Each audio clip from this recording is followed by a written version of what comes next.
At my engagement party, my mother pulled my fiancé's parents aside and said, "You should know she's not really mine." I found them in the kitchen 20 minutes after Blake's parents arrived at the restaurant's private room we'd rented for 30 guests. My mother had cornered them by the dessert table and was showing them something on her phone. "What's going on?" I walked over, but my mother quickly put her phone in her purse.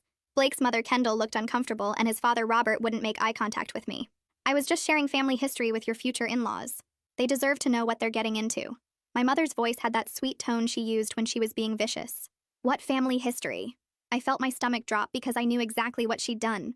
She'd been angry all week because I'd asked Blake's sister to be my maid of honor instead of my sister Kimberly.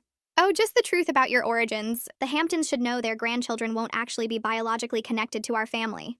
Blake came over with drinks and noticed the tension. "What's happening?" His mother took the drink with shaking hands. "Your mother was just telling us that Olivia is adopted. She showed us the adoption papers." Blake looked confused because I'd never told him. We'd only been together 8 months and it had never come up. "You're adopted?" My mother laughed. She doesn't like to talk about it. Embarrassed, I think.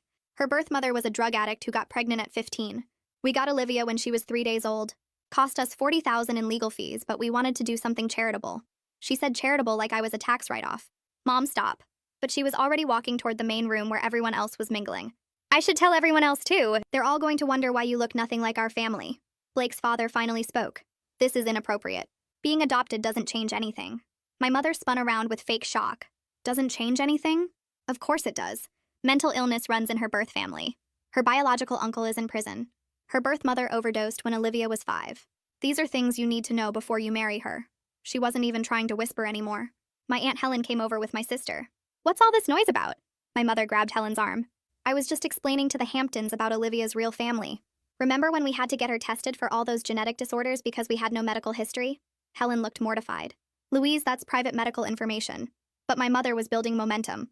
"Private? She's marrying into the Hampton family. They own half the commercial real estate in the city.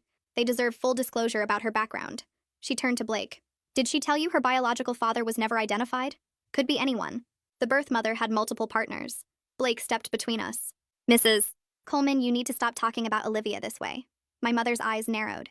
"I'm the one who raised her, fed her, clothed her, spent $300,000 on her education. I'll talk about her however I want. She's not even grateful. Chose your sister over Kimberly for maid of honor after everything our family has done for her."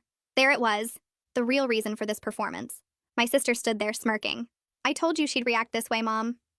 Olivia's always been ungrateful. We gave her everything and she still acts like she's better than us." My mother pulled out her phone again. "Look, I have pictures of her birth mother from the adoption agency. Olivia looks exactly like her. Same nose, same mouth, nothing like our family."